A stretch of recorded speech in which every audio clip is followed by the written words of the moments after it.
audio. Okay. Thank you. All right, so by the end of today, you'll be able to apply the 6 core competencies of a business, recognize your role as fiduciary for clients, and review success systems. Yesterday, did you guys partner up with anybody? No. Okay, so our snow is killing our participation today. We're going to have accountability partners. The accountability partner that you have today might not be who you have tomorrow because our attendance keeps changing and will ebb and flow. So for now, we'll partner up with whoever you're next to.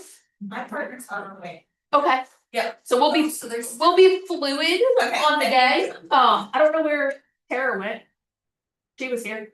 But for now, when we need a partner, we can do groups of 3 or partnership, and we'll move as everybody shows up.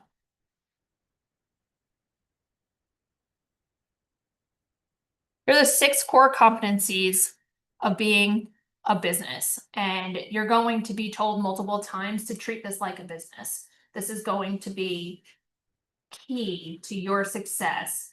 If you plug into systems, write things down, track your numbers, track your metrics, you're going to come out a lot better in the end because you also want to be talking to other people, whether it's in an official mentorship agreement. If you're in our PC program with Beth and you're plugged into coaching in that way, or just having somebody who you rely on who's a seasoned real estate agent, you're going to want to talk to people about what you're doing and be open to that feedback. Everything comes back to lead generation. Capture and convert appointments, keep track of your database. You're going to present to buyers and sellers and get an agreement. This is a really big deal in these days because you have to have that buyer or seller agreement in place when you before you do anything with them. And that's also going to establish your commission payment. And I want to make a note. I'll come back to the note on that slide. You're going to show buyers and market the sellers. Write and negotiate contracts. You need to know that skill. You need to know what the requirements are, where you can ask for things, how to talk to the other agent and represent your client. Coordinate the sale to closing. Some of them go smooth. A lot of them don't. You're going to need to be talking to the loan officer. You have the appraisal. There's a lot of hands in any deal. And then manage the money, which is really just managing your money. You get a paycheck of $5,000. You don't know when your next check is coming in. So you need to be planning appropriately, especially for your tax implications and making all of those payments so you don't pay any penalties. Another thing I'm passionate about, don't pay money to pay money. Don't pay fees, don't pay late fees. You're just wasting your money and that adds up and can go towards something else. I'll try to stay focused and out of the money side. We're very into money in my family. All right, the first one, lead gen. Our PC group here is here 9 to 11. You're going to be doing your lead generation. The goal is to time block your schedule, show up here. If you're here, you're more likely to be productive, even if you're not plugged into PC. Sit out in the cafeteria, do something where you're going to be focused on work and not the dishes or laundry. Maybe that's just me. If you have no leads, you have no business. It's a daily practice of talking to people about buying and selling real estate. Capturing is about obtaining accurate contact information and adding new people to your business. You need to also ask permission to stay in contact with whoever you're talking to. And another way a good way to bring that up is to say, how would you like me to follow up with you? Do you prefer email or texting or phone call? You can also ask, how frequently would you like to hear from me? Is this something that you want me to stay every day talking to you and seeing what your progress is? Or is this something that you want me to leave alone and come back a month later? I have a story. Tangent. Almost a year ago, I reached out to a debt collector. We have debt on our books here that agents who left and it wasn't collected and paid, and I have to write that off. writing expenses off is just a part of business. Reached out to them saying, we want to focus on how to collect this. And usually a debt collector is going to say they take 50% of whatever they collect, and that's how they get paid. And that guy he calls me about once a week. And I finally stopped responding, and he called the front desk, and he was really vague about what he wanted just a couple of days ago. And Madison came back and was like, I don't know what this guy wants. Come talk to him. So I talked to him, and he finally revealed what he was talking about. And I was like, I don't want to talk to you. I don't have time to make this list and figure it out. And he's like, so you want me to call you tomorrow? And I was like, no, you are not my priority right now. I have like active work to do. I need you to not call me. He was like, so I'll call you next week. I was like, call me in 2 months. Put me down for the 2-month plan. I don't have time for this. So, as I had said, we're learning a new skill, and that skill needs to be polished and worked through. As we go through this course, you're going to work on it, and then even afterwards, you should continue in that learning mentality. Any questions?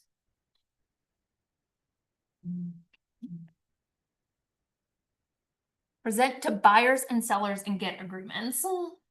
This is where you are going to sit down and have our buyer appointment where you're going to talk about the buying process, what they want out of a buy.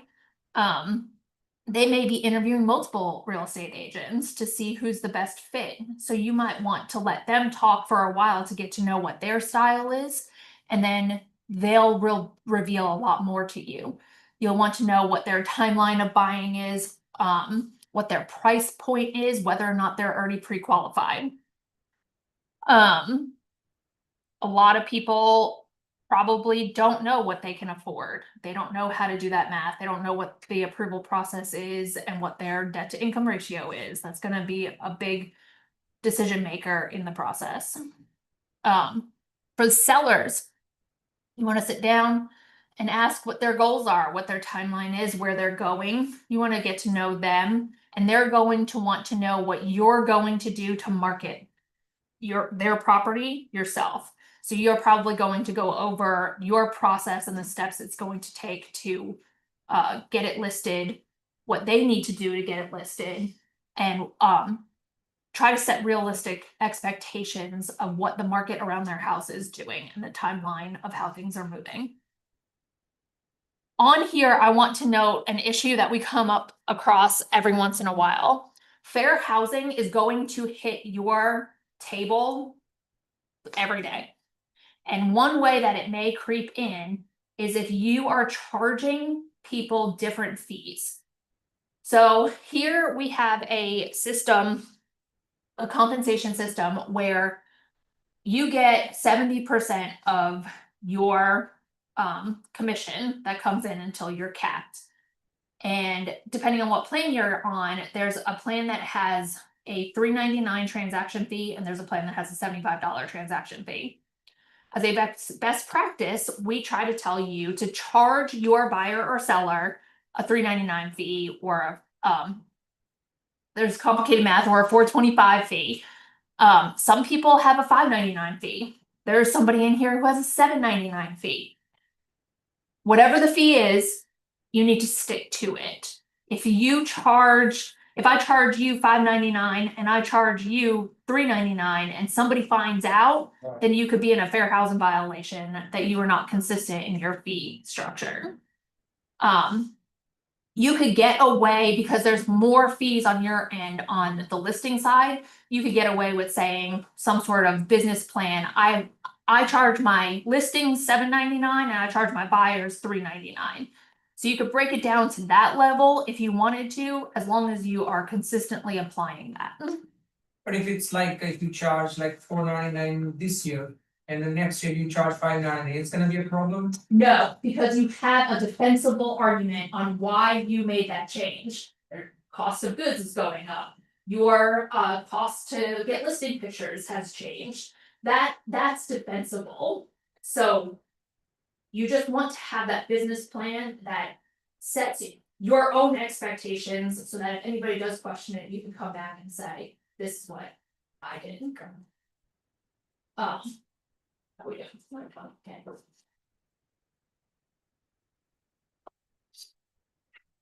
And it's all about setting expectations. If you can be upfront and set your expectations clearly, you're gonna have less bumps in the road. I know some people who, when they're at a listing appointment, they may say, we're gonna list it at this as a stretch goal. And then we're going to, in 2 weeks, we're all gonna agree to drop it $20,000 or something like that. If you set those expectations up front, you have an easier time managing that price. And some sellers are really attached to their home and they think that it's worth all of this because of their nostalgia that's associated with it. So be clear and knowledgeable about the market that you're walking into before you walk into that appointment.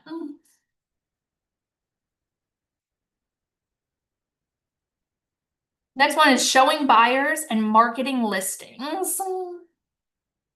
You need to be able to, I skipped ahead. You need to be able to work through buyer expectations and be reasonable. Marketing sellers translates to marketing their house in the best possible light and via the most channels to ensure that as many potential buyers see it and are interested in it. So that's usually what a listing appointment is going to be about. How are you going to market it better than somebody else? And what mechanisms do you have to get the word out? Something I didn't know, you found out later, we have command. Within that, there is a template for buyers and sellers presentations. So I spent a lot of time on something that they had a template. Oh, you're saying that because you didn't know it, you had already made your own. I used Canva and it took me a lot more time. And if I would have used the template that was already created in command for us, Yeah. that would have been better too. You were hired after Lexi left. Lexi was our command person, Okay, and so there's a gap in knowledge in okay, our staff. But in general, we should say at the onboarding appointment that command will manage your entire business. There is so much information in command, and so if you're somebody who wants to know what's out there are courses that you could take online that are free on how to walk you through command. But you're going to manage your database through there. You can set all the appointments that you've had, you can keep track of them and notes there. Command is an amazing tool with a lot of capabilities that almost no one knows about. And I think they have a YouTube channel as well that you can go through and they can tell you the step-by-step process, how to do it and all the things. And they are updated video coming every day and weekly, so if Yeah, it's new one coming up, I they have just. the 66-day one on our webpage. Great, but it's the YouTube videos, it's nice, yeah. We have somebody starting on Monday, and he's going to be told that he needs to know command inside and out. I have, so it's coming. Nice. You want to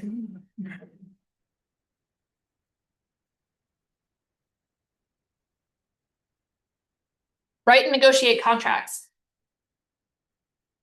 In my world, I'm seeing a lot of gaps in understanding the concept of a contract. It's a written document that holds everybody accountable, and you need to do what's in there.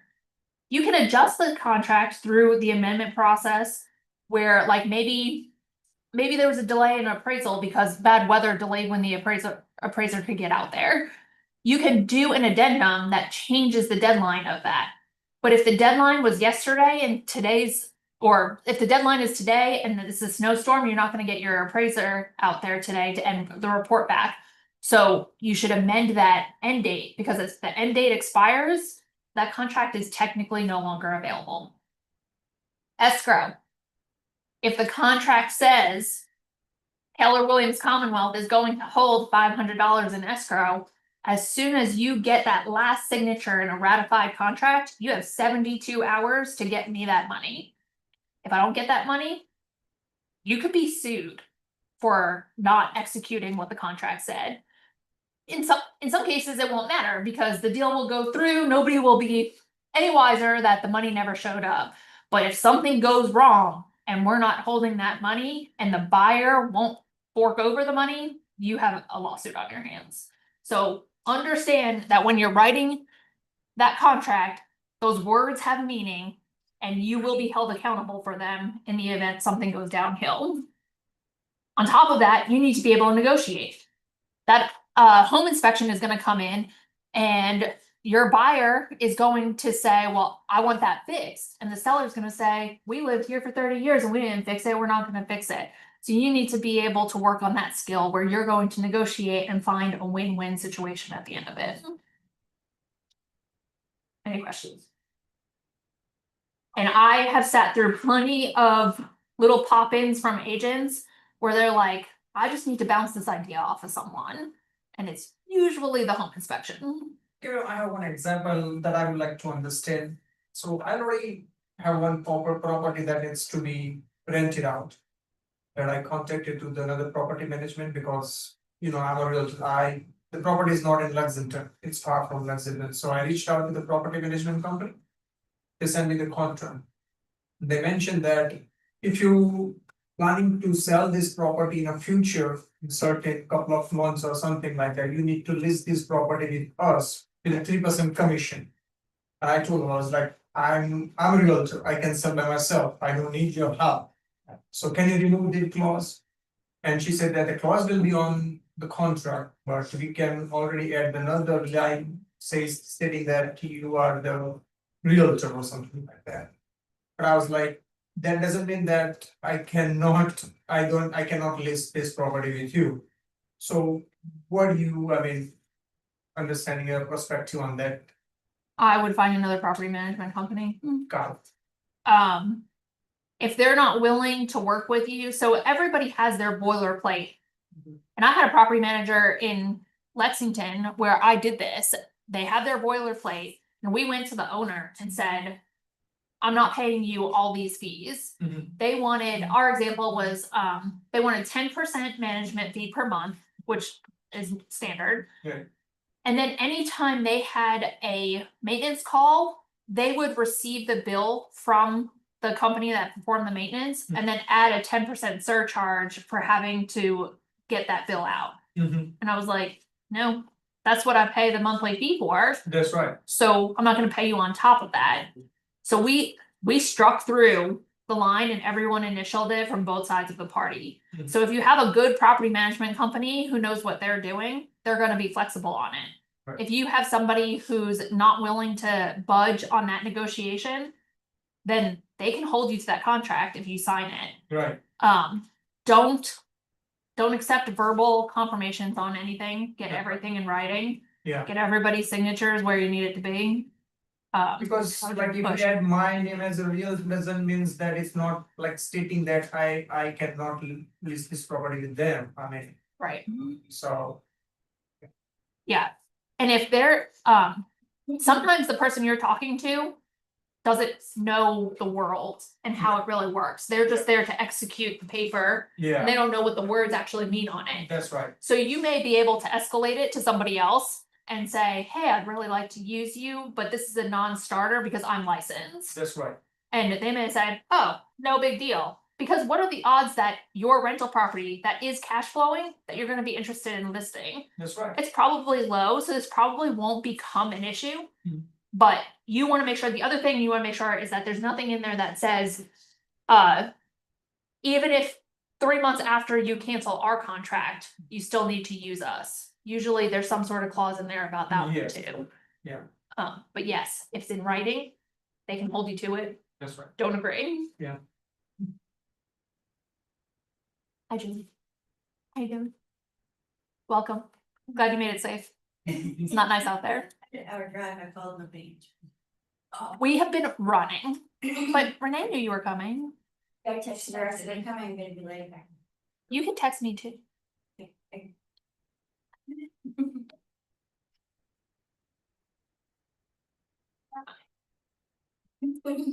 All right, number 5, coordinate the sale to closing. You need to get the deal all the way to closing where the buyer gets the keys to their new home or the seller releases the home to the buyers and you get paid. Not all deals are going to make it to close for all different reasons, and it takes skill to get it there, which is why it's a competency. Again, I touched on all of this where you're gonna have loan issues. Your buyer needs to understand that when the bank says don't incur any more debt, that they don't incur any more debt. Yes. That's one of the ways that I see contracts fall through.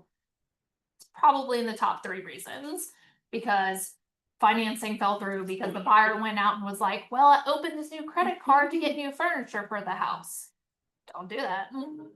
Those times for my kid in the car. Yeah. I'll kill it. Yep, and financing isn't gonna mess around. They'll drop you. Yeah. I do have a question in regard to that. My wife and I own a commercial cleaning business. Right now, we're looking to buy a home here very soon. First time buyers. It's hard to believe at my age, but first time buyer. It's a big milestone no matter your position. And looking to utilize some programs and things that are out there to help us do that. And so with that being said, I'm in a position with my business, I'm gonna have to do a business loan. Okay, I have to get a small business loan.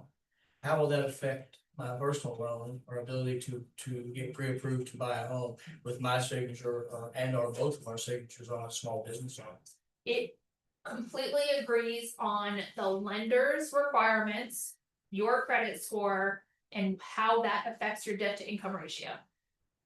So when they're trying to, I am not a loan officer. But in general, when they're trying to underwrite a loan, they're looking to see if your loan is going to be if your mortgage is gonna be $2,000 a month. But your monthly income is only $3,000 a month, you're high risk, Right. and they don't wanna take that on. So it depends on what you have on paper. How long have you had this business? About 8 months, we're a new business. So that's gonna be a concern. Yeah. Were you a W-2 employee before that? So the short time frame of being in business is going to affect your qualification status on a loan. They wanna see 2 years at least Yeah. on what your income is. What you've done with your tax returns, as you've reported expenses in your net. Because I think whenever you go for like a loan, they will ask you the 2 years of your profit and loss statement from your business. And they're gonna, And now my wife, she's been in her job for 5 years. Is it W-2? Yeah. Okay, that's awesome. Yeah. I misinterpreted your business as being both of you, so that's a good thing. If you have that W-2 income, that is going to make a world of difference in Yeah. your loan qualification. Are you working with a loan officer? No, not right, not yet. We're looking to see what, which house we're very interested in. Yeah. But I'm gonna be honest with you, our lease is up the end of April. We've gotta get signed on a contract by March the 15th.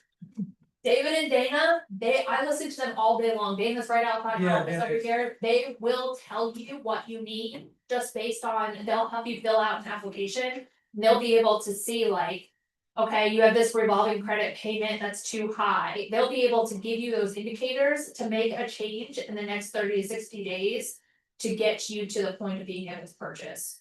So I would be talking to a loan officer right now to figure Yeah. out what that is. and because he said like in April, your lease is going to be expired, so you need to start at least 3 to 4 months earlier than. So you Right. can have like. Early, I mean, because when your loans can approved or. I mean, they get the final approval for the loan, they will ask you the like 3 month statements and all that things. So you at least start from now, so that I can take you to the path from now, so it will be easy for it. So at 11 o'clock, when we walk out of here, I'll make your calls that I'm gonna tell you to make, and then I'll go talk to one.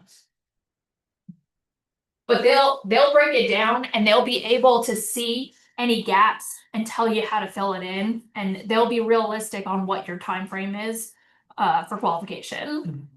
So, yeah, but that's awesome, and you have all the right questions to get it done. Any other questions? I lost Julie along the way. She would be calm. Alright, managing money. I'm gonna read this because I'll go down a lot of rabbit holes.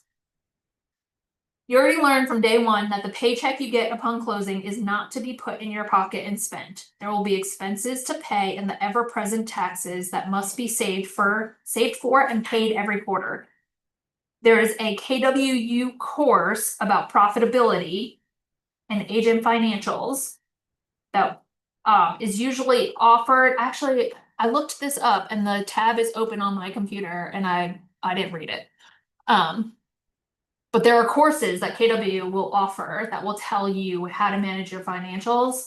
And there are typically courses once a quarter that we will put on to tell you about that. We had one in December where a panel came in to talk to everybody about how to prepare your annual taxes in order to set yourself up for success and your accountant for success. Mindset. That was one of Renee's takeaways, was don't have limiting beliefs we talked about yesterday. Don't assume that you know everything. Be ready to ask questions and be ready to listen to the answers that you're given and not, some people ask a question and they just ignore it. So people are here to help you at the market center. The staff is, the agents are, there's a lot of people for you to tap into when you have questions. But it's being in the right mindset every day that's going to keep you successful and put you on the right path to success. It doesn't mean that every day is going to be easy or that every day is going to have all the positive outcomes, but it's going to put you in a way that you don't have the victim mentality and you actually want to see the positive and find a way to get the answer you want. Personally, there are days, like especially when I have 3 kids. They're 7, 5, and 3. Yes, that's their age. Okay. They took a lot out of me. And there were literally days when my littlest was born that I was writing down, I fed the baby 4 times today. So far, I folded laundry. Like I felt like I was in a slump and I just needed those little wins.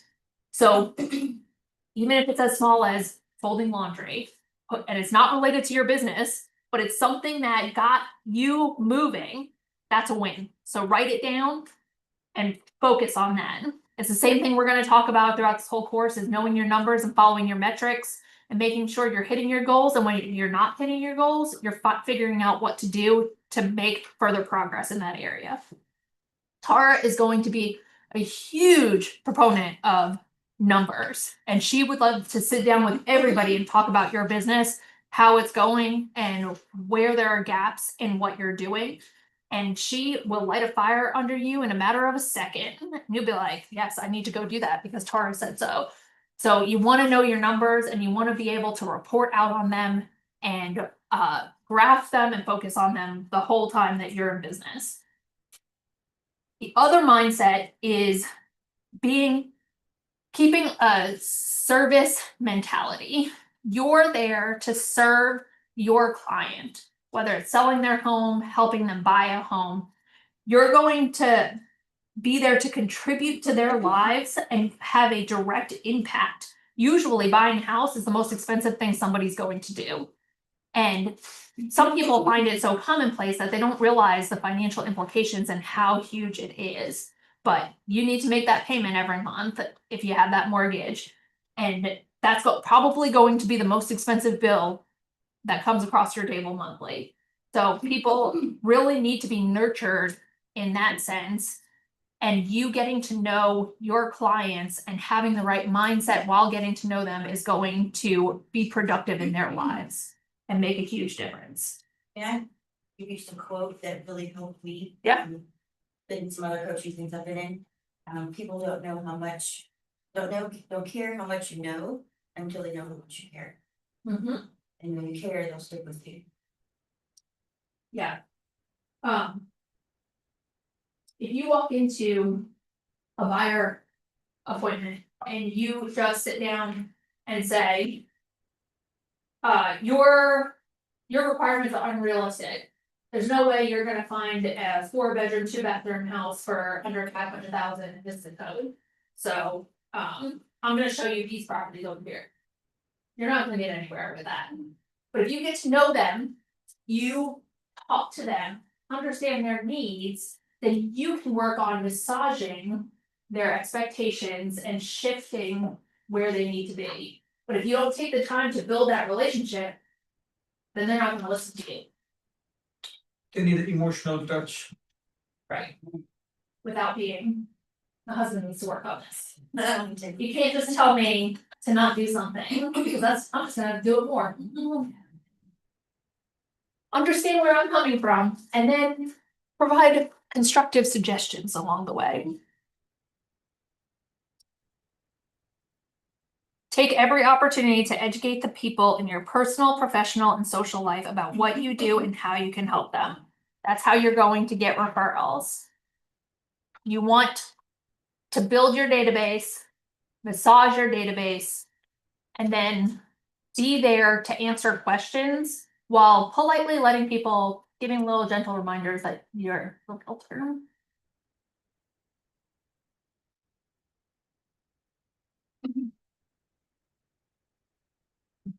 There are questions, hold on. Okay. So some realities about being a real estate agent. How long on average does it take to get a buyer or seller to sign a contract for a listing? What do you think? It's on your presentation and your communication. Depends on how they are ready. Yeah.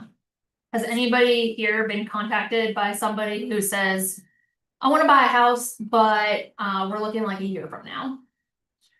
Yeah. How did that make you feel? Well, I said, why? I just asked more questions and they said, because we want to save for down payment. Okay, So I turned that around and I said, well, if you didn't have to spend down payment, there's that, and there's low housing, or the house qualifies. So you do have more than one option, the referral. So I put them in touch with 2 lenders and they're looking to see what they would do. so you made that emotional touch. You were educated and you made the connection with them to let them know, I know things. So I'm a trusted resource and I'm not going to be pushy, but here are some things you might not have known, and you open their eyes. And so you've made a positive connection that they're going to want to stay in touch with you. So even though you're not looking for a year out, you've now maybe accelerated the timeline and you have made it so that you're important to them because they now know you're a trusted resource. Can you say one more time what you said to me? Kentucky Housing DAP stands for Dale and Assistance. Not all lenders do that. David's trying to get into that. And then rural housing. There's a rural housing map where the house qualifies, but it's located. I'll show you. So much. Yeah. So if you do the roll housing, is that? No, it's just there. Yes, USDA. So USDA loan, no. But there's also requirements, no trailers, no. There's always caveats. Having. I worked for the federal government. I never gave a yes or no answer to anybody. Every single answer was, it depends. Yeah. Because the state, I gave money from the federal level to the state level to improve roads and bridges. And they would call me and they would leave out key details. So I could never confidently say, yeah, you can do that. It was always, it depends. Would you like to tell me more about it? And I made a good relationship. I made a good relationship with some of my state counterparts where they'd be like, hypothetically, if I were to tear down this bridge, and then I'd say hypothetically, this is what you would need to do to accomplish that. It depends. How long does it take a transaction to close and for you to get paid? It's just 10 to 60 days, depends. Was your low number 10? Yep. Have you done a deal that's 10 days? 15. Wow. Well, I had one had saved, so I called another lender and he was able to move it out. But you have to have a relationship with those people. So they pull your file to the top and they'll make you pay mine like. Stuff. Relationships go a long way. Who you know and what you know is gonna drive everything you do. Yes, I just can't get over the 10 with myself. Okay, It's only happened once. It was probably 15. I had a lender in Virginia, she could get me to a 21-day close. And I thought that was amazing, because she'd be 30 days. Yeah. It is. I did my house close for like 25 days. Okay. With a loan on it? It's cash, you can move a little faster. UWM, United Wholesale Mortgage. They are like a wholesale, they do like on 56 states. So your transaction is gonna take 30 to 60 days. It depends on your contract. That's going to be a negotiation point. There are. When you work with me and my husband, it's probably related to when the next loan payment is going to be, when I want to close. So some of my deals I've done in 30 days, some I've asked for 45. I don't wanna close on the 29th of the month. And then 32 days later, owe a payment, so I'd rather pay that down payment and get through closing earlier in the month and have more time. Some people, it's based on what their financials look like and whether or not they're gonna qualify or what work they need to do.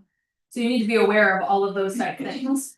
In this office, if you submit all of your documents in command, except for your final walkthrough and your closing statement, usually like the Alta.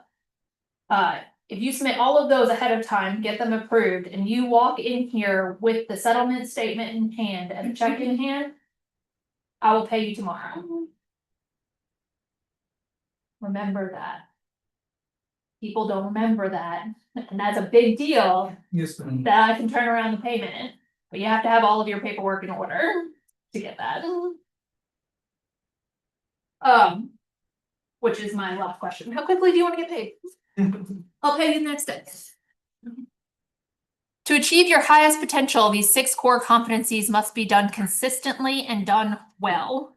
Consistency is going to be paramount in everything you do. You can't lead gen your database today and then not touch it again for 40 days.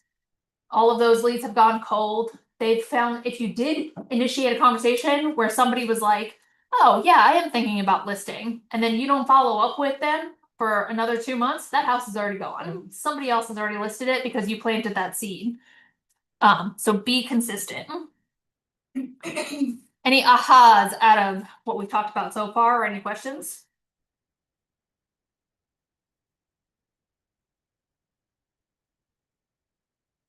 The next part that we're going to focus on and talk a little bit more about is your role as a fiduciary versus being functionary. So we'll go into more details on what that means. So we keep talking about how important it is to maintain a mindset focused on being of service. If you are doing business with a company and they just focus on getting the job done and getting paid, and they don't build a relationship with you or stay in touch, that's what you're calling a functionary relationship. The example in here is about a car repair.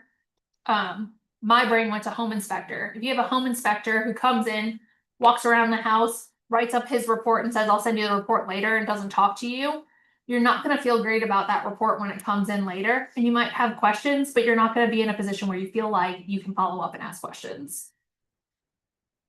On the flip side, you want to build that relationship, which we have talked about. Someone who listens to you, anticipates your needs, helps you make decisions, and educates you on the entire process is a partner and keeps you updated even as the job is going through and after. A good home inspector is going to walk the house, tell you at the end what they found, maybe show you a few things. And then when the report comes in, they're going to be available if anything is in there that you didn't go over and you have follow-up questions. They're also going to do things like be able to tell you what it might cost to fix some of them. So that's going to help you go back if you want to negotiate anything on the contract. You want to build these relationships in a productive manner that makes your life easier and your client's life easier.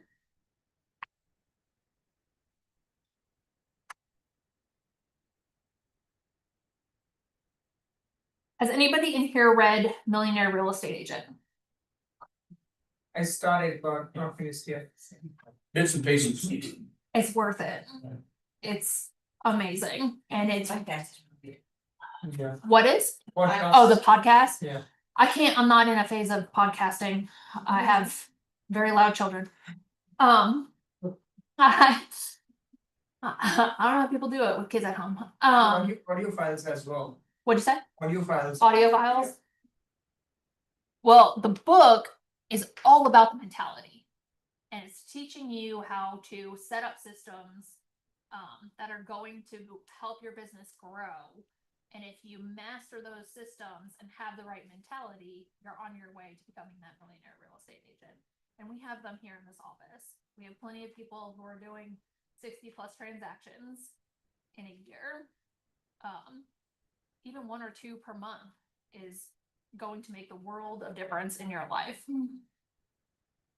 So Gary Keller wrote MREA. He said, a functionary is one who is in a specific task relationship with their clients. They just do the job. While a fiduciary is one who does not only do the tasks of the job, they are also in a high trust relationship with their clients and feel total responsibility for the outcome. And this is important because of this being the most expensive purchase that people are going to do in their life. So why would a prospective buyer or seller prefer to work with an agent who presents themselves as a fiduciary versus functionary? What did we talk about? Yeah, you're building the relationship. They trust you. You have established an expectation that their needs are ahead of your needs. Yes. You don't want to be in a position where you where a personal care, you don't want to be there and you're pushing, you're like, well, I know that you said you want to keep your budget at 300,000, but I have this house over here that's 350,000. Because unless you establish that relationship, that just seems like you're trying to get a higher percentage of income at the end, and it makes them feel like you have your interests in mind and not their interests in mind. So you want to establish that trust, establish that relationship, and be their friend without being too buddy so that you can still direct them and make a good financial decision as they go.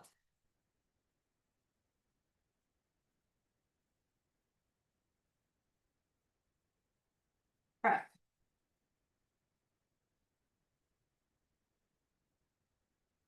We're gonna do this together. It says, we're gonna come up with examples on how you can serve as a fiduciary for the first 5 core competencies. So the first one was lead generate, capture, and convert to appointments. What can you do to build that relationship? What does it look like? Which type of fiduciary?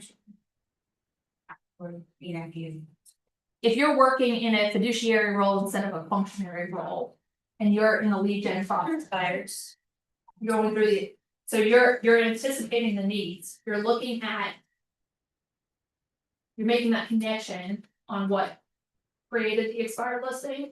it's what created it, how you can help them, asking questions to their ability to do this, that, or the other. Show them how you help other expirers, so. Maybe you can ask the question that what other agent not fulfill your requirement, so that's a listing expire, I can come in and take care of your debt, that seems, what were you looking for? Yeah, so just because it expired doesn't mean that they didn't want to sell it. You're making that connection. You're anticipating their needs and what they want. Number 2 is present to buyers and sellers and get agreements. How are you? What's an example of what you're doing to act as a fiduciary through that process? Present to buyers and sellers and get agreements. Is that good with the templates? Yep. You wanna educate them, you wanna go through the templates, you wanna, give them space to ask questions. And get to know them. Number 3 was show buyers and market sellers. What are we doing there? You don't wanna be transactional. You don't wanna be in a position where your advice is not heard because you haven't established that relationship. Write and negotiate contracts is the 4th core competency. What do we think?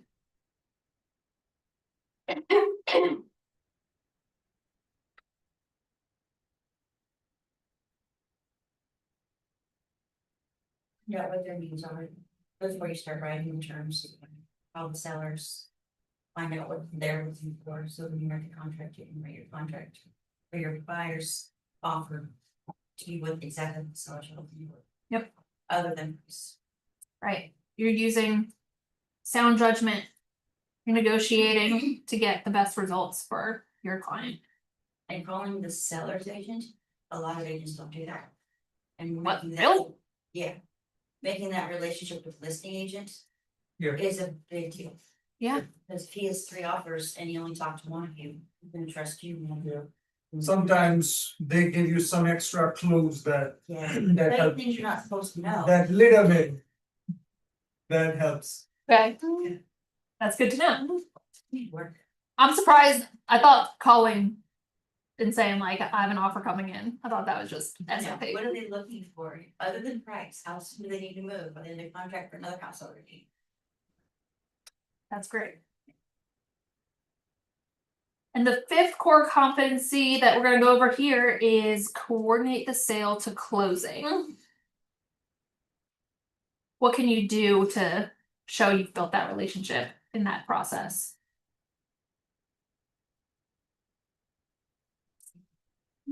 Go for it. It's not a big room. The Okay. snow kept everyone away today.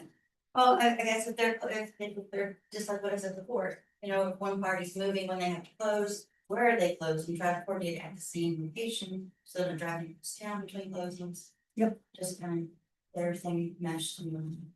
And tell them not to cash their check when they get it from the proceeds of their sale, because they can write that check over to the next title company. If they cash it, it's gonna take 72 to 48 hours to get it. Get those funds back. So Julie has taught me that you need to market yourself. And a good way to market yourself is to explain all the things that you know. I have this experience. I've been in this situation. I've seen where it's failed. Let me help you through this process. Let me make that connection and say, don't make these mistakes that I've seen create problems down the road, and think ahead on a few steps that other people who don't have experience because it's their first or second home, they're not going to know these things. So yeah, you wanna partner with people who you trust, we talked about, mention that with the loan officer, mention that with the home inspector. You want to be there with people who you can rely on. And like, so my last deal, we had a turnaround time on a home inspection that was a little tighter than I would have liked. And I don't know the Lexington market as well as I knew my Richmond, Virginia market. I had all my contacts there. And we relied on our realtor to have a connection because the 2 people who we knew weren't available to get it done in the time frame that we had. And because she had that connection, she was able to get somebody out there to fit us in, to be able to get, and I even expressed concern because our deadline was Wednesday and the inspection was gonna happen Wednesday morning. I was like, I want that report to be able to make an informed decision, because that home inspection clause is a kick out I want to be able to walk away. It's not gonna be financially responsible for me to have it as a rental property. So she got him in, we got the report a couple hours after he walked out of the home inspection and everything went well, but it was all because of her relationship and who she knew to trust. Who turns back the minutes? I can get you that. Okay, My brain doesn't remember anything. okay. I write everything down. I have a few I know that will do that, there's always putting in your hat to. Yes, absolutely. And they know her because they always, like, I have certain people back in Richmond, I have an HVAC guy who I can just text. I'm not working with a big company. I'm just gonna text this guy and be like, hey, this house doesn't have hot water. And he's like, I'll be on that side of town around 1 o'clock today. I'll stop by. Like, I want those relationships because that makes my life easier. And it makes my tenants happy that I can be responsive. So same thing with your client relationships. The sixth core competency, manage the money. So they separated this here because this is related to what you're doing versus how you're directly affecting the client. So in this part, you want to manage your own money because you're being responsible on how to handle your finances. If you even indirectly are giving an indication to any of your clients that you're not responsible with money, it might be a passing comment. It might be any knowledge that they might have that you're not paying a certain bill. They're not going to trust you to manage their money correctly. So you need to make sure that you have your finances in order so that that's not a distraction to the time that you're spending with your client. But it also comes down to if you're managing your own money, you have your own financial security, and that provides you the freedom to discern which real estate transactions you become involved in. There is an option where you go to a buyer consultation or a listing meeting and you walk away from there and you're like, that is not the type of person I want to be in business with. So if you have set yourself up to have multiple leads and be generating business, you have the freedom to be like, I understand that person, and that's just going to drain me and my resources. So I'm not going to put my time into that. And you can have that flexibility. Or refer them to another agency to get a referral from. Yes. That's a good idea. I don't know if you can hear if anybody's online. Refer that person to another agent so you can get a referral fee. And again, there's a contract. You don't just hand somebody off. You need to put it in writing that that person owes you money when that deal closes. Written agreements, not verbal. All right. Did you guys talk about the Y42 CTs yesterday? C2Ts? Okay. This says that's your guidepost to know how to serve your clients. And I refer back to that all the time. There are things that I'm like, something doesn't feel right in the culture that I'm executing. And I just need that grounding moment.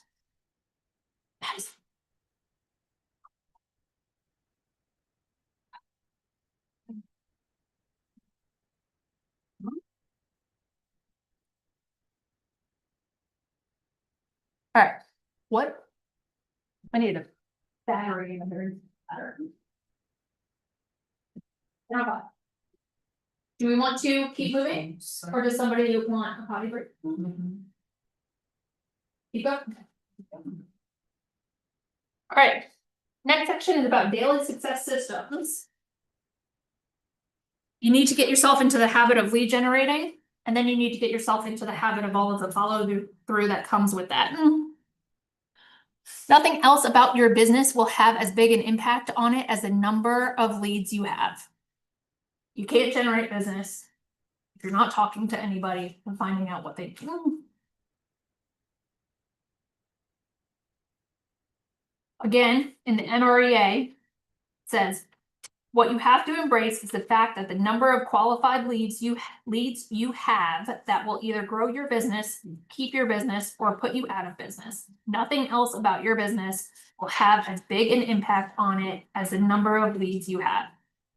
So why is cultivating leads so essential to the success of your business? So I've paid for leads. 10 years. couple of deals fall through, you're not prepared. Your leads will go away. If you haven't built the relationships with the past clients you had, you have to start with. So build the relationships. Even if you're paying for a lead gen, keep in touch with the folks so that if you do wanna change your type of leadership, your pipeline is. Definitely. Building that relationship, you're constantly communicating, you're following up, following through. That's part of the fun. Takes time. Does, and that's why treating this like a business.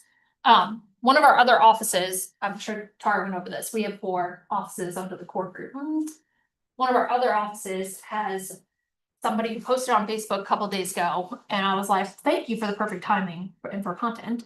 But he wrote in there, treat this job as a job, treat this as a 9 to 5.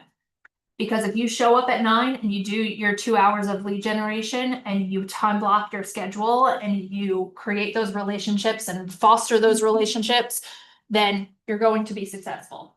But if you wake up in the morning and you go run some errands and clean the house and you're like, I'll eventually get around to lead generation. Next thing you know, it's 6 o'clock and you can't call a soul because they want to sit down to dinner with their family and they don't want to talk to you.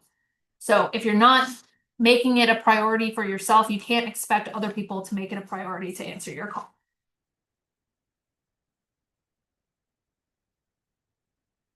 One of the best ways to feel more comfortable communicating with potential leads is by role playing and practicing the most common conversations you have with your clients.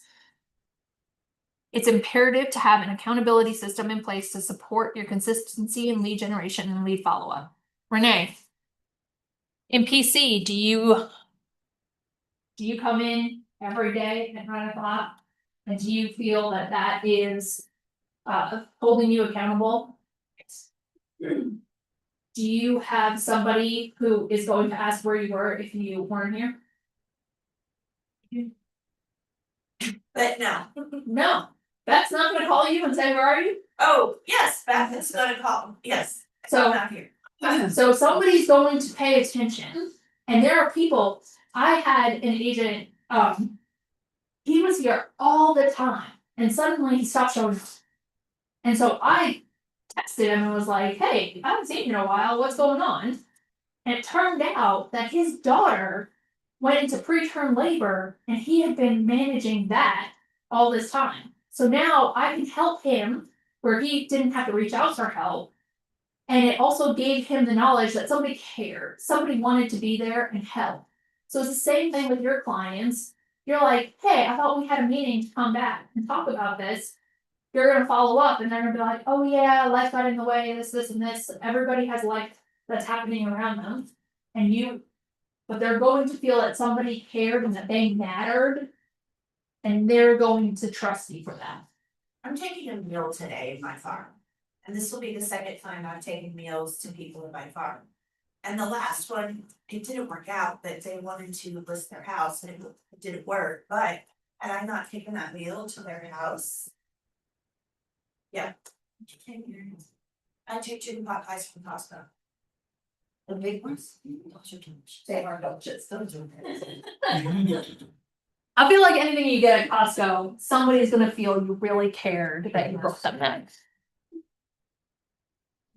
We mentioned accountability. That was covered yesterday as the 6th personal perspective. And in everything you do, accountability is the most crucial part of reaching your goals. If you are reporting to somebody else about your goals, you're maintaining focus and motivation. I have a New Year's resolution. I'm gonna be 40 in March. And I was like, the past year I've been working part-time. That wasn't ever on the horizon. Like it just really disrupted my life. And I want to get back to my health and that motivation. And so I want to hit 10,000 steps a day. My 7-year-old keeps asking me every day, did you hit your 10,000 steps? I'm like, no, I didn't. So last night Even though I just wanted to lay on the couch and I was exhausted and I have a book club tonight and I've only read half a book. I was like, I have all these things, and I was like, he's gonna ask me tomorrow if I hit 10,000 steps. And so I got on the treadmill. So you need somebody Yep. who's checking in with you. And if nobody's checking in with you, go find that accountability partner. Because if somebody's not checking in with you, they might not have anybody checking in with them. And they'd probably be really happy to have somebody that you can bounce back and forth all your numbers and what you're doing. And be asking like, hey, did you get that chicken pot pie out yesterday? And you'd be like, no, you're right. I should do that today. And I skipped ahead. See, rabbit holes. That's why I need to be reading from here. Okay. So in Ignite, we partner up with another participant to help each other succeed. And one of the benefits is to increase your productivity and keep you on track and check in with your goals. Here are the guidelines that we want to see when you are choosing an accountability partner. Somebody who's going to provide a safe place to share. Somebody who is willing to follow through with action items. They're going to listen and pay attention when the other person shares. That's critical. You're going to want somebody who knows what your goals were, or what your plan was, or your action items were. Because if somebody's listening to you, and Renee told me that she wanted to go deliver this meal, if I can't remember that, or I don't write that down, I don't have that follow-up touch point. Same with clients.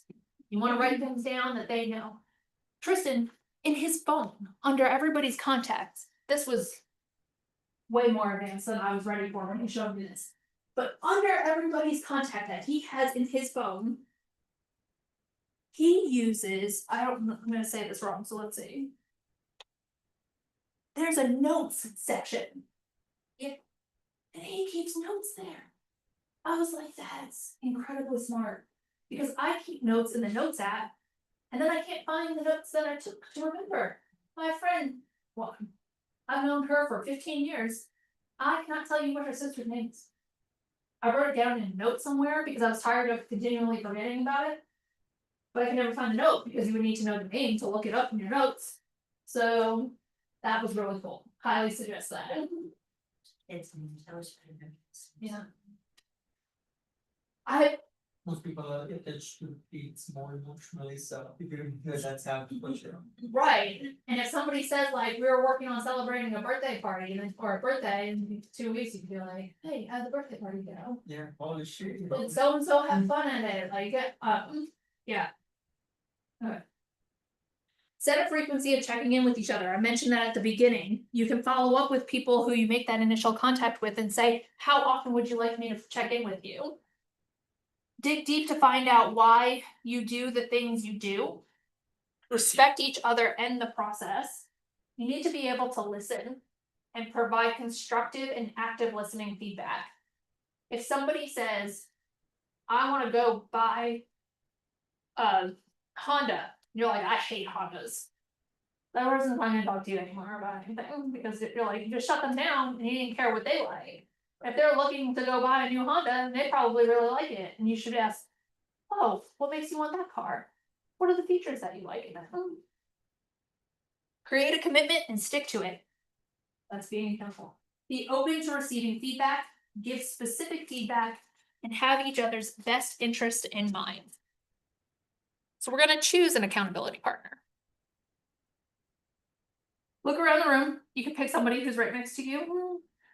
You may keep the same partner throughout all of Ignite, or you might switch to a new partner, which is a possibility because we have different attendance every day. But I want you to find somebody who you can introduce yourself to, write their name in your book, and decide how often you're going to check in with each other. I'm gonna give you 3 minutes. So don't run away. That's not fair. I just have agent. Yeah, Gara, right? And this is EAUGAA. Yeah. Alright. Stone, STONE. When do you talk about? Just. Yeah. This one, like this, see, like. Somebody kept putting. Or use. Yeah.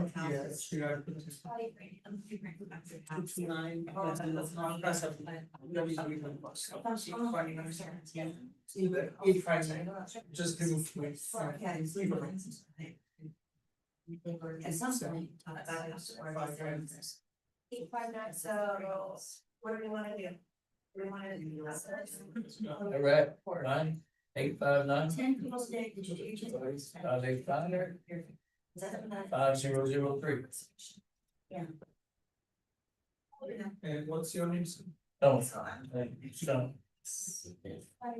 What do you know? Well, I mean, it's a conversation, so you can also. Spell your name? If you. CHR. Don't get a conversation versus, a conversation, any conversation about. If you. Leave a voicemail to the account. It's gotta be some weird. But I Or don't know, not, that's it's. so then. And talking to process acid, so when I was doing.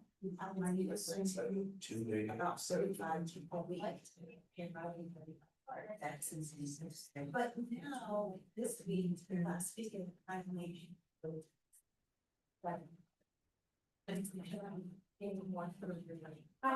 So, like, what I want to do is, I'm gonna see five, so.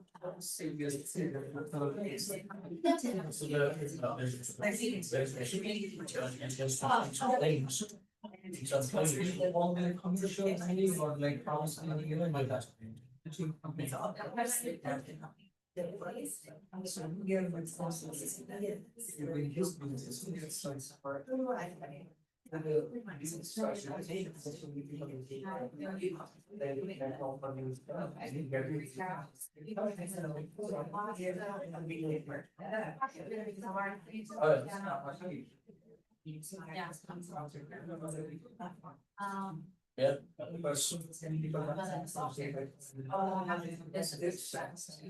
Yeah. So if you want to figure out.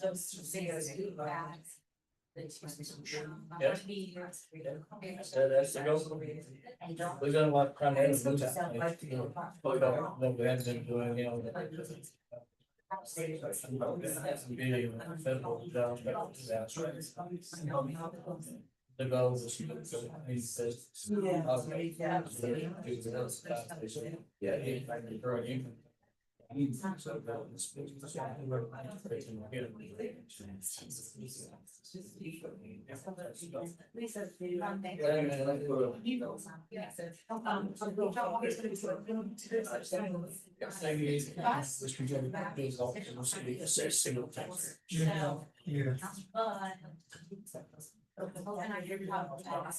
Part of the reason I try to. You know, how we, you know, a lot of times we go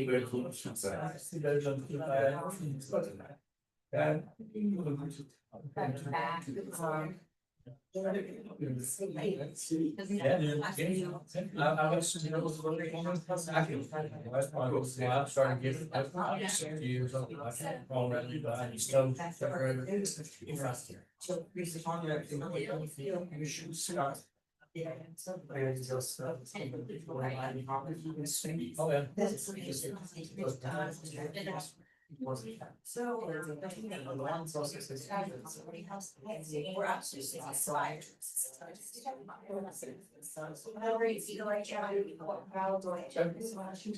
Okay, yeah, I mean, I don't actually, I mean, I've just been on research thing, of course, we're trying to find. Usually, I don't get information in, find out. How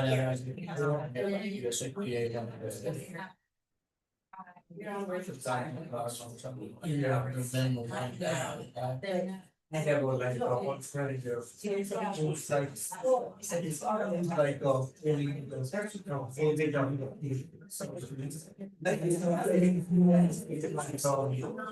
As a man. A lot of people. No, I'm still. Yes, there's like an application. Then there's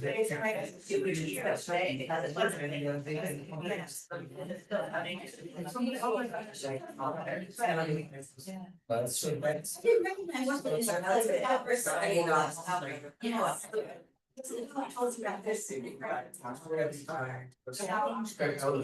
up for the Torah, vacation, right? I did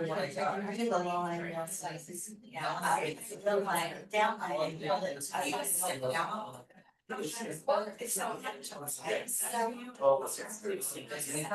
says, take away. As you can know, it's all. Here, you can see everything. Yeah.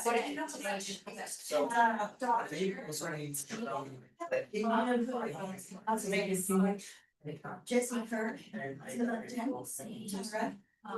Oh. Right.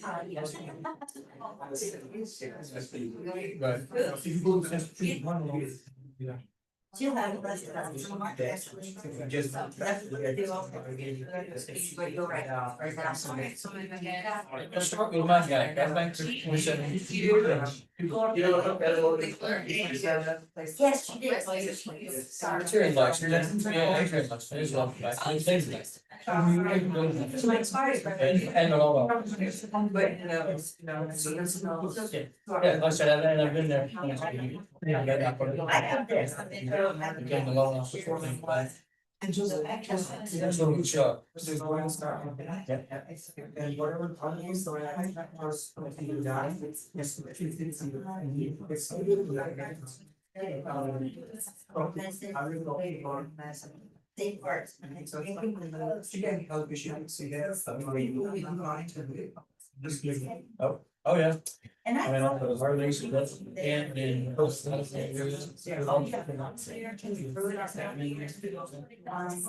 We always ran it, and we ran a house, 5 years, and I company. I got proposed on the get that house up, we actually wanted to buy that. So, the only, we want to buy, we've been there 5 years, we want to buy. No. I know, I They- didn't. they were against rent. But okay. Long story short, we moved to Tennessee. I used to go in Tennessee, a small town. Right. I can't get it over. Okay. Portland. Portland, yeah. Yeah, it's been like 5-6 years. So we didn't, so we shot 3 hours? How? You'll have more time in a little bit, but I am behind schedule somehow. Not usually the way I run things.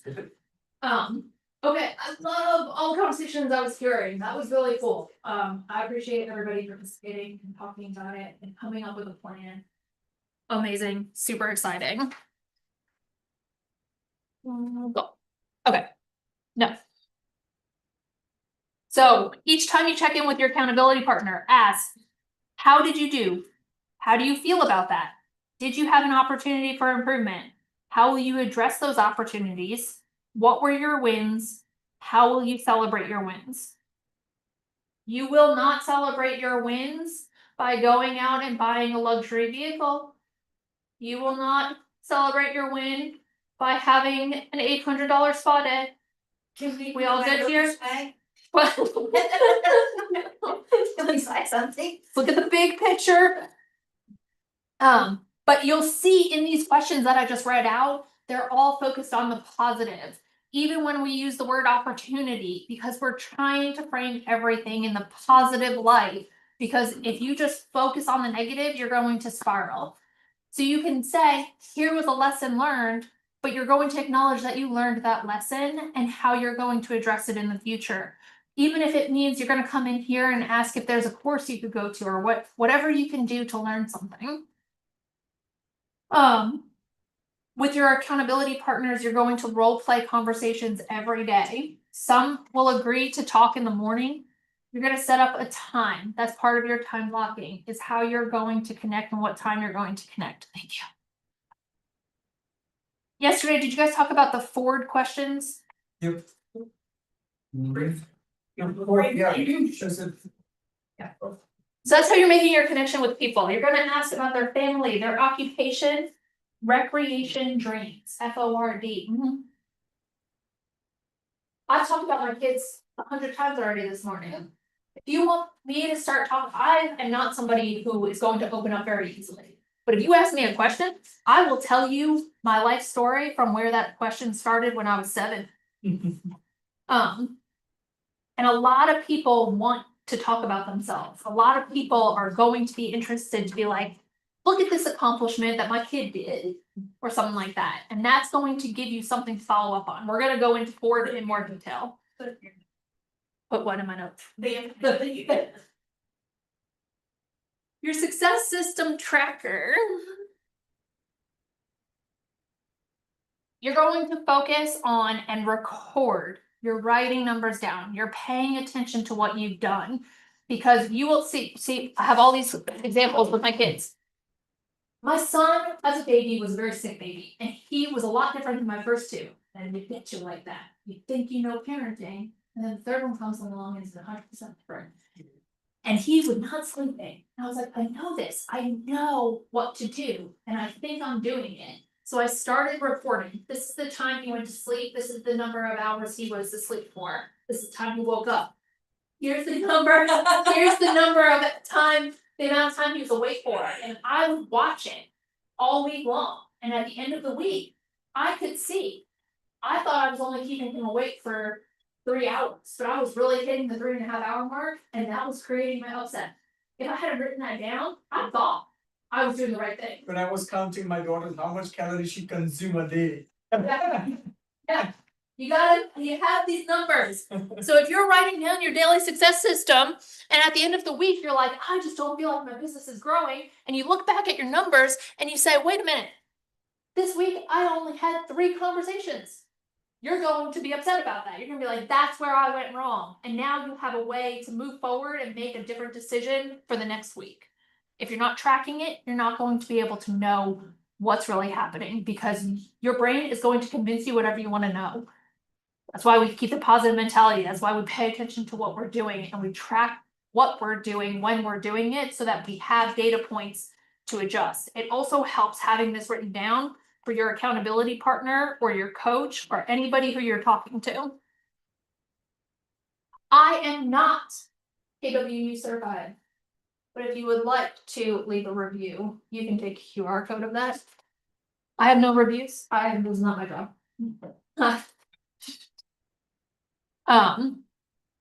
Did Tara talk about KW Cares yesterday?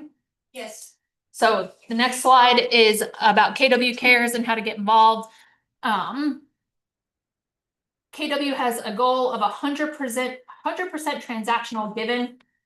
They 2 years ago, they set up a system where on every transaction, you can set up whether or not you're giving like $5 each closing, $20 each closing, and it's just an automatic deduction that goes into this big pot of money.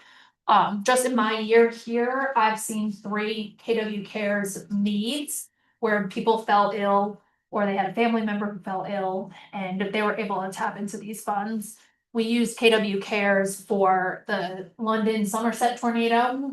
We went down there, raised money, brought supplies down, and donated our time as staff and agents to work with all of them down there during that time. And then Next Gen is another one that people donate money to, and it's about teaching younger generation. There's an age gap, an age group that can attend this, and Tara has brought all of her kids to it to learn about how to just become young professionals and entrepreneurs and growing yourself in a way that might not have been expressed to them in the past. I don't know if I mentioned this. Should you measure your numbers? Should you write things down? Okay. You can't measure it, you can't improve it. You don't know what's happening if you're not writing things down. You don't remember what you had for breakfast today. So why do you think you're gonna remember how many calls you made 4 days ago? And here we are at Ford. The first part of the daily success system tracker is to engage in 10 conversations. You're doing that using the Ford method. It's an approachable way to start a conversation. It puts the focus on the other person, shows you care, and puts the other at ease. It's not an interview. It's very important that you pay attention to what the other person is saying. My Aunt Diane will call me, so my mom died 3 years ago, and she has felt like she needed to step in and be that motherly figure. But she calls me and she says, "How's John?" And the whole time I'm being like, "Oh, John did this and this." She's like, and I'm like, "Are you actually listening, or do you think that you have to just be speaking over me the whole time?" And it drives me crazy. And so it's the same thing with other people. You want to be engaged and show engagement. You don't want to be looking at your phone if it's an in-person conversation or doing things like that. But that was not intentional, Renee. But you don't want to interrupt them. You want them to say what they want to say in response to your question. I have another friend who she asks a question, and before I've even finished answering, she's asking the next question. And I'm like, "Do you think you just have a script to go on?" You don't want people to feel like you have a script. You want to actually stop and listen and give feedback and make comments. If you're talking about their occupation and they say, "I just started a new job," then you would ask, "How's that working out?" You wouldn't say, "So what do you do for fun on the weekend?" You want to make that conversation and not just be like, "I need to hit these 4 questions and I don't care what the answer is. I'm going to move on and mark you off as a conversation of my day." Makes sense? Personal touch. That personal touch, that feedback, that acknowledgement that you actually heard what they said. I mean, I sometimes I have like a daughter, I sometimes go for pick up her at school, and her teacher, like mom, just passed away like a last month ago. I was just like a very personal, like what how she's doing, because she's died because of cancer and stuff. How she's doing, and she had a chemos and stuff. So I was like, okay, well, she's like my daughter's teacher, Yeah. and her mom got that. Come on. Yeah. So I was just like, it's not about like to be a business, but it's about just to be in personal time. Right. If you have that relationship, then people are gonna be like, "Oh wait, don't you know a realtor?" So you're just creating that conversation. You're not calling somebody up and saying, "You gonna sell your house?" "No?" "Cool. I'll call you in 3 months and ask the same question again." You wanna build that relationship. Alright, go through an example. I say, "Hi, it's been some time since we've talked. How's the family doing these days? Have the kids gone back to school? How's your youngest?" What do you say? Anybody here have kids? Yeah, 753. You have a 7, 5. No, no, no. Oh, mine are 7, 5. Yeah, Yeah. mine are 7, 5, and 3. I was just wondering. It's a lot. Okay. So somebody, you're asking, "How's family doing?" They say, "Yeah, my kids just went back to school. They're adjusting really well." I'm gonna say, "Oh, my kids are back in school now.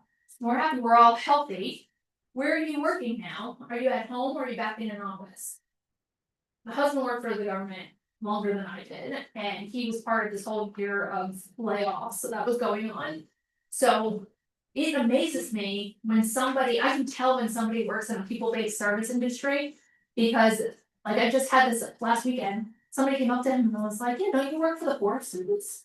He's like, "Oh, I took the buyout was offered last year." And they followed up with that, and I was like, "You're paying attention," and most people don't pay attention, so it stuck with me and it's gonna stick with them when you know something. Also, he gets really mad when people say the forestry department, and she said the Forest Service, so that stuck with me, that little detail that somebody was paying attention, because so many people don't pay attention. You created an image in your mind actually. But even she did a mistake, but even like you created the like his image right in your mind, that helps. Yes. Yeah. I'm not good at that. I'm not a real But if you want money help, I will sit down with all of your numbers and I will talk you through it.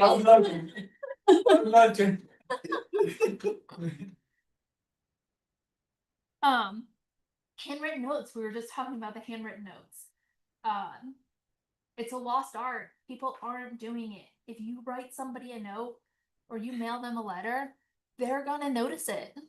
What? So I was telling her when I first started my farm, I was writing 30 to 35 a week. But this week, because I'm into my third month in my farm, I only wrote 7. So that's how I was getting my connection, so now I'm like, I don't know, I don't know how to get those conversations, contacts added, I don't know. I just.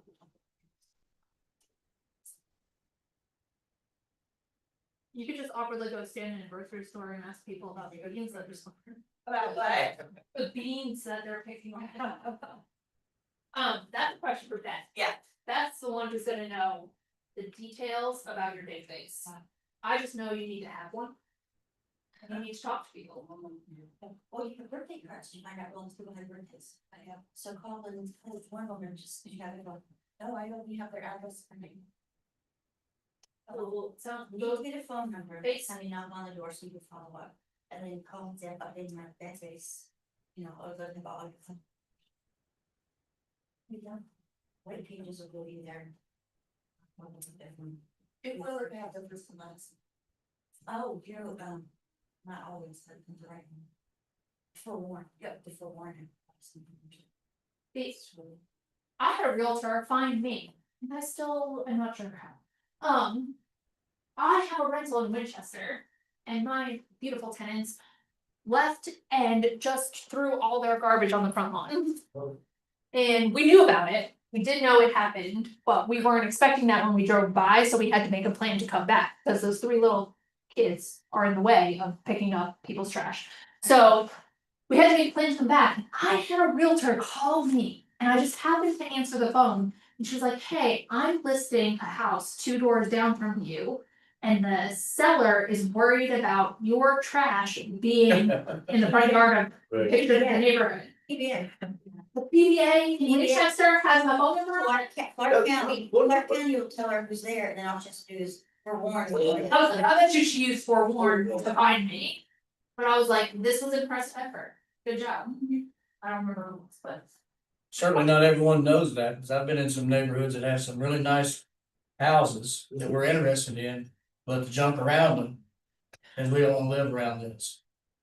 Right? Yeah, worried about my trash, which was egregious, I admit that, it was pretty bad.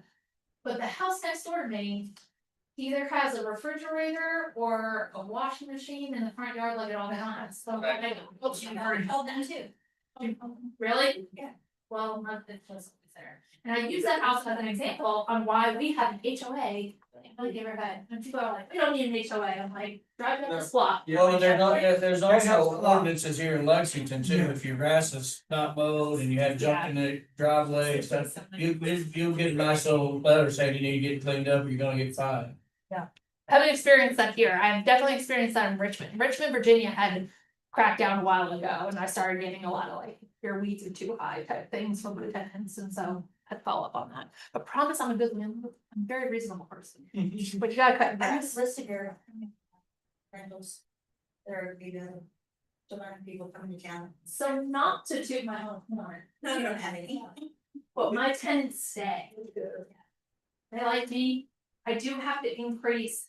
It's been 3 years since I increased the one over in idle hour, and I'm gonna have to increase her, and I'm really scared about that one, it's like.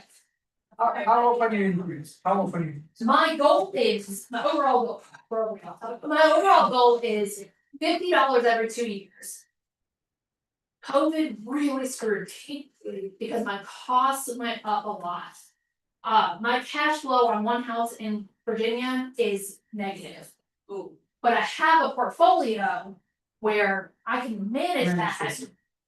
Because some others have a better ratio than that one. But they've been there since I bought the house in 2017. They are hardworking people. Like they do not have good mentality. They fall into hard times once a year, once every 18 months. They have blue collar jobs, so like they're easy to let go, their kitchen staff and things like that. And they will always find a way to pay rent. They will always communicate with me. They look into programs at churches and the city. I just got a check this month from the city of Richmond there to pay the rent. So like, that one, I struggle with. You always kind of pretend who's like really cares, actually. Yeah, and they take care of the house and they'll tell me about like, they're like, I think it's time to recall the tub. Yes. Recall the tub. That worked by, where's the door? Cause they don't have a steady income. So with, I also overshare, it does make me really uncomfortable, so their rent is $12.50 and market rent's like $7. So like, that's how much I care about people That's right. and I don't wanna price them out. See, you are a little bit of a, Jesse's rubbing off. Is that Jesse, is that, me and I have always talked about rentals once, actually. So I get nervous, but my goal is $50 every 2 years. For a couple of them, I've started to do like $25 every year, just to try to catch up, because COVID's increased so much my costs. But all of them are really reasonable. So I might have one coming in March for idle hour. If she doesn't accept my cost increase, but they've been there for 3 years, so I think it'll be fine. I just had one turnover over there, and I just had 2 in Lexington turnover. I might have another one in June, at the end of June, because she took ours just for the sake of, I don't have any renters now, but I know over the summer I was getting, oh really? so. Maybe I'll Good to know good landlords. do a better job at advertising my availability when the time comes. No, don't advertise it, I just want.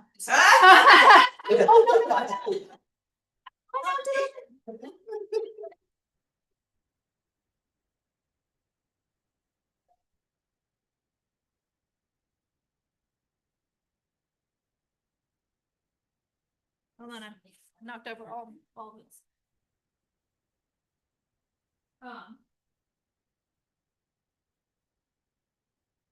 Okay. Oh, well, thank you.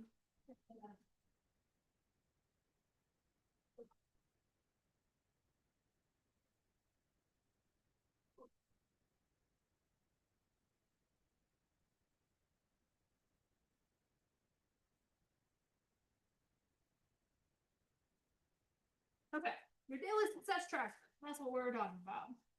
Track your numbers, track your data, track your conversations that you're having.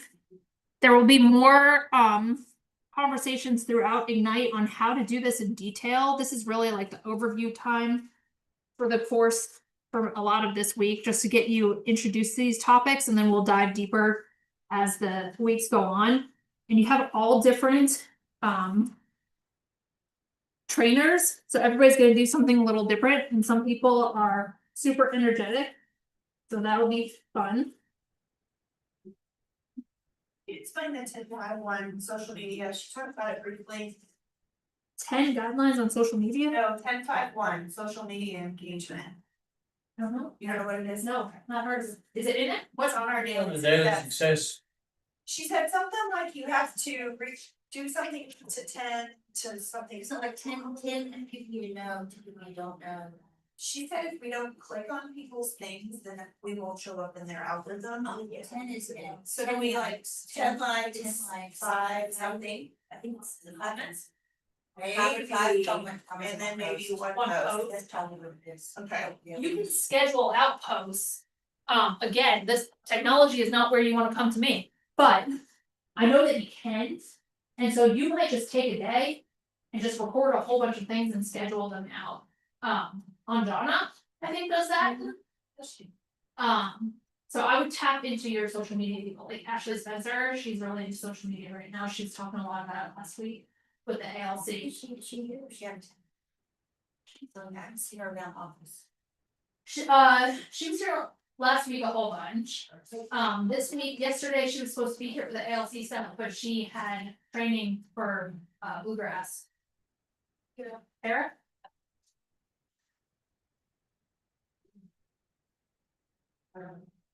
Alright.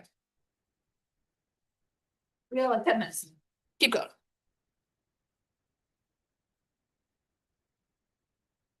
Where did I go?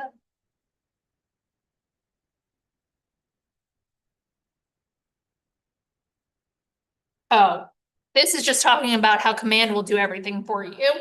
So when you go into command, there's a video that will tell you, if you go into the education system, part of it, it'll have answers for how to enter contacts and how to utilize your database to make sure that you're tracking what you're doing to make it easier on you. I'm a handwritten person, so even if I were to track it electronically, I feel like I would still like print it and write on it. In a month from now, when you wanna know what you did last month. It's nice You're not to gonna go check all your sheets. press a button. Yeah. Yeah, To do most. well, I write down, I've got journals over. I do too, Yeah. write everything down. Like.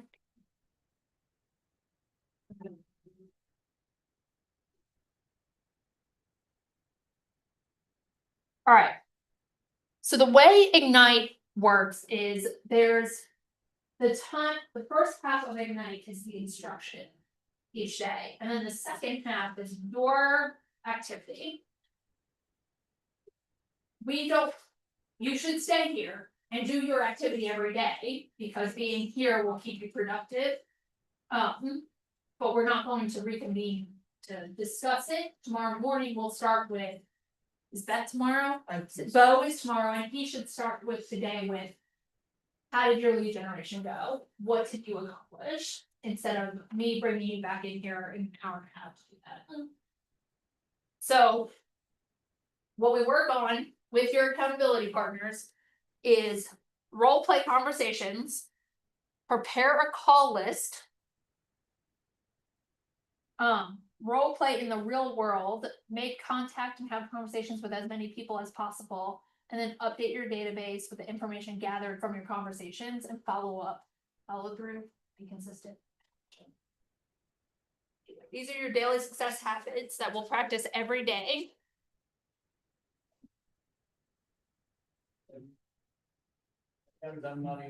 Oh, here, Renee, it says we're gonna cover the 10-5-1 model for social media engagement tomorrow. So it says like there'll be a lot more detail on Okay. that. So today, we're supposed to do 10 conversations and, nope. Just this, okay.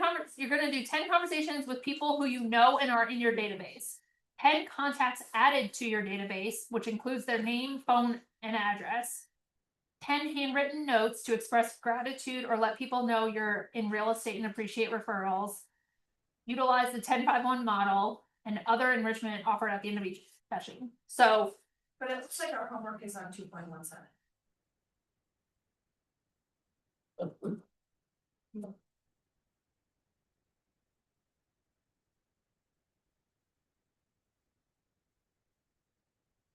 yeah, that's step 1. There's 4 steps. Okay. But before anything happens, I have to legally read this entire thing to you verbatim. It literally says that, and it's bolded. Today, you're going to make calls to your sphere and people in your database. Before you make any calls or texts, please remember to honor TCPA and do not call lists, including those of your market center and state. If you have any questions or concerns about this, please consult your market center or attorney to ensure compliance. Refer to the pages at the beginning of your participant guide for more details. These guidelines are for your protection as well as for the protection of your clients. Let's review the importance of the Telephone Consumer Protection Act and do not call restrictions for when you make calls to your or text to your database. The website where you can check. Yeah, it says national do not call. But you have to register there as a business to be able to access that, so I don't know. We did it. Yeah. EC training, we registered, she showed us how to register as a business. It says do not call.gov. Right, so you register as a business and then you're able to see that first. But your registration, is there a fee for it? It's part of your, I'm pretty sure it's part of your board affiliation. No? No. Get so many for free. If someone gives you their phone number, does it apply? I don't know. Yeah. In certain cases, a caller must have prior express consent before making a call. In other cases, prior express written consent is required. So I think if. giving your phone number sounds like it is providing consent. That's what I would say. Do we have to have that in writing? Do we have proof? It's still upset them. Put it on their website. And when we go to open houses, we have open houses and people put their number. Yeah. That's insane.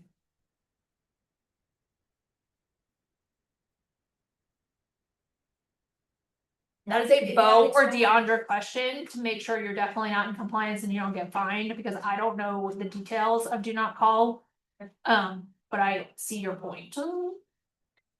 I know that if you have an expired list of listings, they haven't considered you call. So that you have to. But somebody can call them anyway, what happens, what's the kids? But you,